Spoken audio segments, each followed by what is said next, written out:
If you're tired of being tired, if you're tired of feeling anxious, frustrated, stressed, overwhelmed, if you're tired of having things not work out the way that you intended, this video is for you.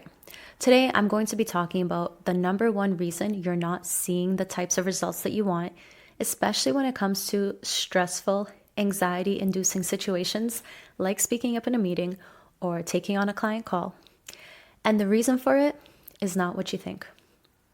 So let's get into why you're experiencing it and what you can actually do about it to start seeing the types of results that you want. I'm Christina, I'm a social psychologist, and on this channel, I help leaders, founders, coaches, and solopreneurs understand how to develop confidence in their mindset and in their skills so that they can run their business and lead their teams way more effectively. If that's interesting, stick around and subscribe for more. You've probably looked into everything under the sun, every single tip and trick that you can think of to help you mitigate your stress, to reduce your anxiety, to help you feel more confident at work, especially when you're communicating, when you have to speak up, when you have to speak in a meeting, maybe if you have to lead a meeting, if you have a new client and you're not sure if you're coming across in the right way. These are all very anxiety-inducing situations for many of us. Heck, I've been there myself. I've had more times than I can count where I've had to go to department-wide meetings with professors and established researchers, and I felt anxiety even asking a single question. And see, many of us feel this way. And even if you've looked into tips and tricks, if you've studied all the formulas, if you've looked into the points that you need to make, you know that in the moment, a lot of them don't work. For whatever reason, when the stress spikes, everything just goes out the window and you feel the exact same way you did last time. And that's okay, because again, I've been there too. Now, here's the thing that everyone seems to overlook, and that's so misunderstood, but it's a crucial component of why you are continuing to live in the cycle of stress and overwhelm. You see, most people think that when they are stressed or they're overwhelmed or they're feeling anxious in the moment, they can do things to self-regulate and to mitigate the stress, so to reduce their stress levels. And that's right, to an extent. So if you're feeling stress and you do the typical deep breathing, right? Maybe you do affirmations in the mirror, your stress levels will decrease a little bit. And you've probably been there and you've seen what this is like, where you're doing all the things and you're using all the strategies to mitigate the stress, but you're still feeling stressed. If you're like me, you've probably had situations where you've tried to deal with the stress and it just got the best of you. And then you were left in the cycle, in the spiraling cycle afterwards of feeling disappointed in yourself, of feeling like you let yourself down, of feeling like you failed by your own standards. And so here's the thing that's so often overlooked. You need to understand what your baseline nervous system response is before you get into even evaluating your stress levels, your overwhelm, and strategies for do that. Now, here's what I mean. Let's imagine a scale of 0 to 10. Think of 0 as being completely stress-free. That might be, in your mind, a carefree yogi, a Buddhist monk, someone super zen, living in a forest, whatever it is, right? 0 is completely stress-free. Your nervous system is regulated, you're good, no stress whatsoever. Now, 10 would be stress overwhelm. You are on the verge of a breakdown at any moment. Everything is a trigger. The noise, the lights, it's overstimulating, one wrong comment, and you could just be set off and explode like a rocket ship. And that's okay. The important thing is not what your stress level is. The important thing is to understand where you're starting from. So again, 0 to 10.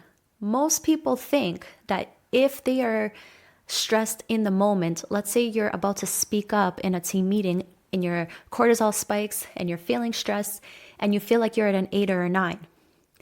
You might think misleadingly that doing some deep breaths or saying some affirmations, grounding yourself in the moment will take you back down to a 2 or a 3. And that's just not the case. You see, what you need to understand to really start to make a difference in the way that you feel is your baseline stress level.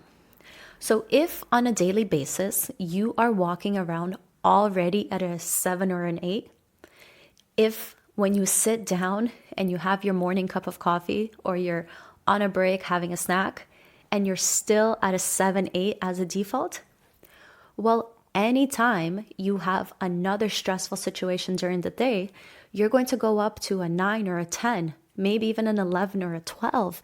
And that's when you can go into complete overwhelm and shutdown. And that's when people start experiencing things like panic attacks or overwhelming anxiety, maybe even like the shakes, right? Let me know if you've ever had that happen to you. And so if your baseline is 7 or 8, if we're being honest, most of us are living every single day in a chronic state of stress. And our baseline is 7 or 8, maybe even 8.5. And so if you're starting at an 8 and you become stressed, you cannot expect a strategy in the moment when you're already stressed to take you down past what your baseline is. Your baseline is the cap that you will be at. So if you're experiencing stress or anxiety or overwhelm in the moment, you can't go lower than your baseline because that is your baseline and that is where you will stop. Making sense, right? And so what do? Right? When you are already living in the hamster wheel of your life, constantly reacting to things, scheduling more things than you have time to do, how do you start to lower your baseline stress levels? Great question. You see, there's a lot of techniques that you can use. The important thing is that you pick something that works for you and your lifestyle. So here are the 3 recommendations I'm going to make for you to just start to consider and play around with and just try on for size in your already day-to-day life. Now, recommendation number 1, habit stacking. You've probably heard of the book Atomic Habits by James Clear. It's a wonderful concept that teaches us if we want to change our habits, if we want to add a new beneficial habit into our lives and actually get it to stick so that we see the benefits of it, we need to habit stack, which means you just need to pick something that you already do on a regular basis and link it to the new habit that you'd like to have. So maybe you're used to waking up, brushing your teeth, sitting down and scrolling while you have your morning cup of coffee. Well, you're already used to doing that routine. So instead, you might add a 15-minute journaling session after your coffee. Or you might replace the scrolling with 15 minutes of breath work or journaling or listening to frequencies to sort of lower your stress levels preemptively, right? You take something that you're already doing and you just add a little bit to it so that you start seeing consistent momentum to then get that consistent progress to then get those consistent results. So when you are starting to habit stack, my recommendation is to start mild. If you're new to any sort of stress strategies, aside from the typical things that are recommended, like taking it easy, maybe meditating, right? You need to pick something that seems doable for you to do. So for example, if you're someone who has never journaled, if you're someone who doesn't necessarily like to journal, if you find the process of sitting down with a pen and paper tedious, then journaling is not going to work for you. And it's definitely not going to work for you an hour every single day when you're starting from 0. So pick something that seems realistic, that seems like a baby step out of your comfort zone, and add it into your schedule with something that you're already doing on a regular basis. Recommendation number 2, start to distinguish between the types of stress, overwhelm, or anxiety that you're feeling, because not all of it is equal. You see, there's a misconception that anytime you're stressed, overwhelmed, anxious, the only solution is to take it easy, to relax, to curl up with a blanket and your favorite cup of tea, or to watch shows for 7 hours straight. And in reality, that's just not the case. The way that I like to think of it, we have 2 categories of stress that we experience. The first is stress when we are legitimately stressed and drained. That is when you want to do the things that nourish you, that help you calm down. If you're feeling like you're so incredibly fatigued that you just can't function, like you don't even have the energy to get up and brush your teeth at the end of the night, then yes, you need to take it easy. And taking it easy is uncomfortable for most of us high achievers. We are used to going. We are used to pushing ourselves. We are used to functioning through the anxiety. And so you have to train yourself again with baby steps, with pushing yourself out of your comfort zone. And it's one thing to take it easy and to watch TV and to mellow out. But it's another thing to intentionally decompress, such as by creating a low stimulation environment for yourself. Turn down all the lights, turn off the electronics, maybe even get like a weighted blanket. What is that called? Get an eye mask, right? Put on a weighted blanket, low noise, low lights, low stimulation, and maybe do like a gentle breathing session. Maybe just lay there. Sometimes we think that doing something is the answer, even if that doing something is watching TV to relax. But often what our minds and our bodies actually need is unplugging and disconnecting, going for a walk without any headphones, laying in our room without a phone to scroll on, right? When you are so incredibly fatigued, you need to rest. And distracting yourself while you sit is not the same thing. Now, this brings us to our second category of stress. And this is the one that is so commonly overlooked, but is so incredibly crucial to understand, because this is what makes the difference for you. If you are stressed and feeling like you have excess, if you feel like you are jittery, if you can't sit still, maybe your leg keeps shaking, you want to walk and pace back and forth, you're just feeling restless, that is the stress, the overwhelm, the anxiety that is in excess and needs to be released. Now, this is when sitting still and watching TV, this is when scrolling, this is when anything mild will not work and will actually reaffirm the restlessness that you're feeling. So instead, when you're in a state of excess stress, you need to purge it from your body with some sort of physical activity. Maybe that's going for a walk. Maybe that's going for a run. Maybe that's climbing the stairs in your house up and down for 20 minutes. Maybe it's some vigorous yoga. You get to pick what works for you. But the distinction that I really want you to understand is that stress is not equal. When you're stressed and drained, you need strategies that work for you. And when you're stressed and excess, you need different strategies that help you get physical activity and purge that stress from your body. When you can make that distinction for yourself, you will see a world of difference in how you feel and the mental clarity that you experience. Now, my third recommendation for you, try new things. See, most of us, pretty much all of us, are creatures of habit. And we like to do the things that we are familiar with, the things that we already tried, the things that we already know. Stepping outside of our comfort zone, especially to try new modalities, is pretty uncomfortable for many people. But if you want to have as effective of results as you can, you have to push yourself to step outside of your comfort zone and try new things. If you hate journaling, maybe journaling on a blank page is not for you, but a guided journal might help you have breakthroughs you never experienced. If you don't like meditating, well, maybe it's just a specific style of meditating that you've tried that hasn't resonated. Maybe you need a guided meditation. Maybe you don't need a guided meditation and you need to come up with it yourself. Maybe you need music. Maybe you need silence.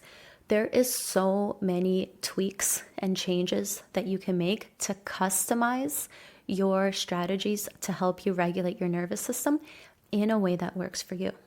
But if you are stuck in your comfort zone, if you are stuck thinking that you've already tried everything because you've hit the basic boxes, you are doing yourself a massive disservice, and you just, quite frankly, will not experience the type of results that you could if you were to step outside of your comfort zone, be a little bit more open-minded, and try things from a new perspective.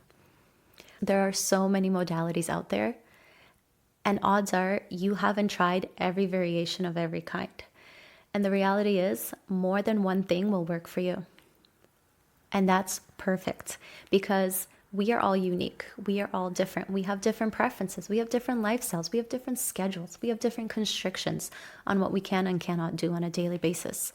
And so if you actually want to see results, if you want to lower your baseline stress level and regulate your nervous system so that you're able to handle the everyday stressful moments that you're already experiencing without feeling like you're completely losing control and losing your mind in the process, then you need to do things that you haven't been doing. You need to do things that you haven't done. You can't do the same thing and expect to get a different result. That's what they call insanity, right?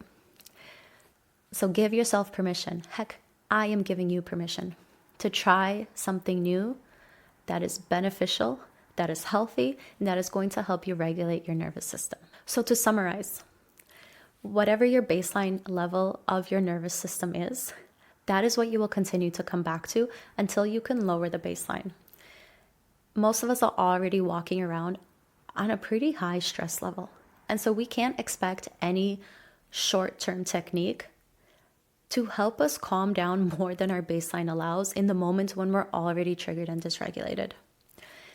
And so the thing that everyone overlooks is that in order to feel less stressed and less overwhelmed in the moment, you actually have to backtrack and regulate your nervous system ahead of time. And so by habit stacking, by adding in new baby steps to things that you're already doing, by understanding the type of stress you're experiencing, whether that's stressed and drained or stress and excess, and choosing the right strategy accordingly, and by giving yourself permission to play around with new techniques to expand your toolkit so that you have different strategies in place for different situations, the combination of this is going to radically change the way that you feel on a daily basis, especially over the long term. And if you want to experience less anxiety in the moment, you have to work backwards and start beforehand. And this is exactly what's going to help you get there. I hope you found this helpful. If this is something that's interesting to you and you'd like to go deeper, I'll invite you to check out Club Coherence. It's a community I've created specifically for founders, coaches, solopreneurs, and leaders who are looking for a place to practice their confidence, their mindset, their communication skills, and implement techniques like this to help them regulate on a daily basis so that they can show up authentically, more confidently, and more in control of how they show up with others. The link is in the description. I invite you to check it out, and I'll see you on the inside there. Comment down below with what your biggest takeaway was, and I'll see you in the next video. Bye.